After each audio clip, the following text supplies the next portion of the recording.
All right. Welcome, Stephanie. I'm so excited to chat with you today. So, welcome to the show. Please tell us a little bit about yourself and how you came to integrative health. My name is Stephanie. I am from Alaska and I have quadruplets under the age of 2. They'll be 2 in April. And I signed up for the Integrative Health program a few months ago just because I really wanted to know more about, just take my wellness journey to the next level with a little bit more knowledge on how to live a healthy lifestyle. Because there's so much knowledge out there. You don't even know where to start sometimes. I'm trying to live healthy and taking everything into consideration, all the different things that affect our health and wellness.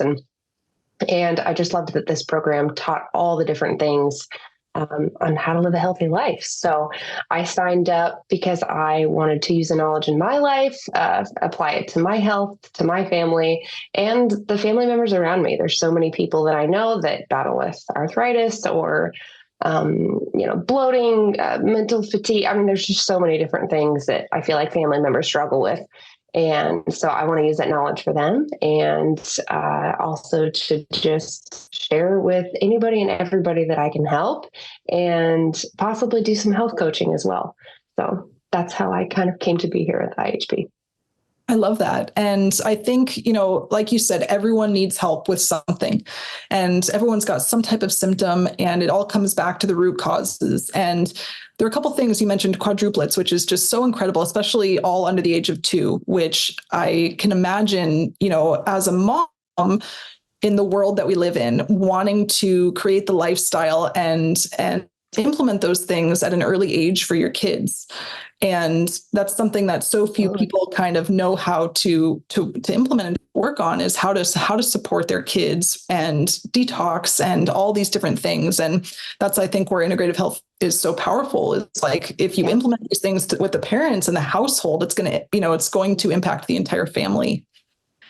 Yeah, no, absolutely. It's really disappointing to see how many different products out there are promoted and marketed towards kids when it comes to food ingredients and toxic chemicals and cleaners. I mean, almost everything. So it's really remarkable once you start kind of diving in and learning more and more about it. It's almost addicting. And the more you start weeding things out of your diet and your life, I think it makes a huge difference. So I'm really fortunate to know this information from a very young age and be able to teach my kids and just integrate it into our house and have that knowledge. I think it's really, really important. Yeah. And you said you lived in Alaska. Do you live in a big city where you have access to all the healthy stuff? Is it, easy to get all the healthy products to you? No, I mean, honestly, but I feel like the healthiest stuff is the more basic stuff. We're actually live on an island in Alaska, so it's really hard to have access to stuff. But I think that that's the beauty about a lot of the things that you do for health, is that you don't really need a lot. You just have to have that knowledge to know how to eat healthy and to exercise and reduce, honestly, the most of the things that you're exposed to. So I'm really, really thankful for the place that I grew up and that my kids get to be raised in the wild of Alaska. And yeah. Well, I think that's amazing because it shows that you don't need everything, right? Yeah, is like you have a clear environment. You've got clean air. You've probably got fish coming right from, the water there. Yeah. Yes. You've got some of the wild hot stuff naturally, which is so great. And that you really don't, you don't need the whole foods to get the best ingredients. You're just simplifying it. So I grew up hunting and fishing. My parents didn't do a ton of gardening. That's something that I've picked up as I've gotten older. But just being able to connect with nature. The only thing that we do lack here is some sunlight, but so we got some supplemental vitamin D for that. But yeah, just being able to connect with nature and just be outside and be around people and in the community and yeah. Well, I think that's also such an important part is, the grounding and the connection. And it's, that's something that we're all missing. I live in San Diego. There's cars everywhere. We actually don't have as much connection here, right? It's like we're always around people, but you create less connection.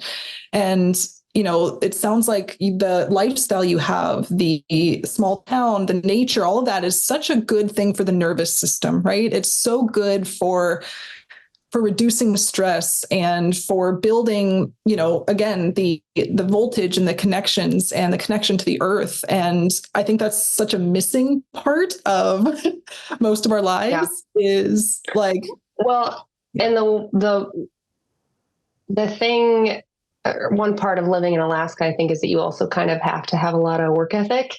And whether it comes to, really even just hunting and fishing and our world kind of has this instant gratification and you can fix anything with this and this. And I think that that's really not where health or happiness has come from. We think that, I don't know, there's just a world full of quick solutions and none of the good solutions. That's not really where we're getting a lot of our fulfillment.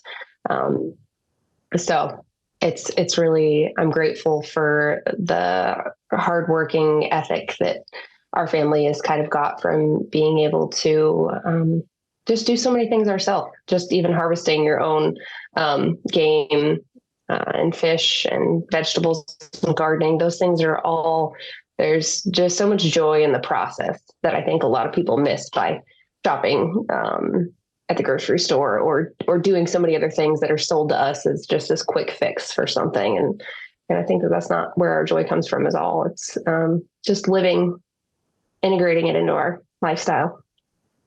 Yeah, and you mentioned gratitude and joy and, appreciating those types of things where you're hunting your own food and you're bringing it back to nature and you're growing your own food. I think that's something that a lot of us wish we could be doing is creating our own gardens and homesteading and doing more of that and keeping it closer to home. And it sounds like that's just kind of what you grew up with, which is such an amazing thing that I've always, wanted. I've always wanted to get out of the city and I've always wanted to, keep things closer to home and appreciate where my food is coming from. And you're right. Like I just go down to the store and I buy everything and then I don't, it's not going to be as high quality as if you're getting it straight from nature.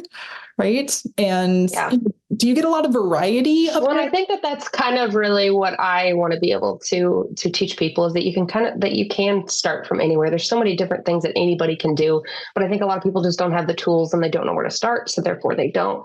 Yeah. And I think that is correct is like, I wouldn't know where to start if I was trying to grow all my own food or even just start growing one thing. I don't have the training, I'd probably look online to try and learn from someone who is teaching an online course. Right. And again, that connects me more to technology and, it's when I visit places like that and I never want to leave because again, it's just that it's building those connections and to nature, to humans and how calming that is for the mind, the body, and how important that is as part of, integrative health and IHP is, stress reduction and quality foods and, emotional balance and all of that. And it sounds like, that's an amazing environment that you live in. Well, there's really just becomes this disconnect to not seeing and not knowing where your food comes from. That it's once you start to learn about where your food comes from, you feel differently about it, I guess. And there's just so many people. I think half the people think that, they don't, I don't know how to say what I'm trying to say. Even when it comes to hunting, I guess people can be against hunting, but then they can go to the grocery store and they see meat and they don't see those two at the same. And just bringing awareness and starting to learn where your food comes from. And the more you do it, the more you kind of understand that process. And I think it's really, really important to know that process because there's so many different ways that our food is being treated and messed with before it gets to us. And it's really important to just, be able to be intentional about where we're getting our game and fish and vegetables. And the best way to do that is to try and do what you can to learn to do it yourself. Yeah. And here, we were learning and we're moving obviously toward the cleaner meats, the cleaner fish. But most of us don't know where it's coming from, right? It's just the no hormone, it's the pasture raised, we see it at the grocery store and we buy it. But I think there is that huge powerful thing about, again, knowing more about where it's coming from. And I think that's, well, and I guess that's kind of that instant gratification, maybe not the instant gratification, but just that we've done so many different things, or they've done so many different things to food to try to make them quicker, easier, more accessible. And that's not always the answer. Because I think that just, it takes a lot out of it in a lot of different ways. So. Yeah, 100%. And I guess I'm curious. So you mentioned, the one thing you don't have there is vitamin D, right? And does everyone know kind of from a young age that they need to be supplementing with that? Or is it? Well, so I've been told by multiple people that almost everybody in the Northern Hemisphere should be on vitamin D just based on the limited amount of sunlight that we get in the winter. I mean, the summer times are full of sun. We go from I think it's 21 hours ish of daylight to 6 in the wintertime. So there's a huge difference. Summertime is just amazing here. But it is hard in the winter, just trying to adjust to that change. So the winters are always just a little tougher here, but we do what we can to not lose our, Well, I'm curious also about sleep, because obviously sleep is a really core component of the IHP de-stress protocol. And, I've never been somewhere where you have so much sun during certain times of the year. Like, how much is that impacting your sleep cycles? And I don't feel like it really affects me, but we're used to it. It's nice to be able to wake up, if anything, in an early summer day and the sun's already up, and it's a great way to start your day versus the wintertime. It's dark and cold and it's harder to kind of get going. So, I don't feel like the summers affect us too much. Because I feel like we're also getting better sleep because we're out and exposed to the sun and doing things outdoors, and we're more tired at the end of the day. But sleep is one of my bigger challenges these days with my kids, though. So I can absolutely imagine. Yes. So you have a pretty amazing community online, and I'm just curious, is your plan to start sharing more on the integrative health side and make that more of part of your brand? Yeah, I mean, I think the knowledge that's taught in IHP can help anyone and everyone for more than one different reason. I mean, whether it's improving their own healthy lifestyle, those of their family, directly, indirectly, and any of their family friends around them. And then I love that it can also be a career choice as well, where you're helping other people get healthy. Yeah, so I do plan on integrating the knowledge that I'm learning from the program to help people directly and indirectly just living a healthy lifestyle, the things that they can do to improve their diet, improve their sleep, reduce toxins, all the things that I've always found really important. I just have more direct knowledge, science-based knowledge that's taught by Dr. Cabral. But I do also plan on being able to integrate it more to help people sign up for the program so that they can get this knowledge firsthand and be able to really dive into it.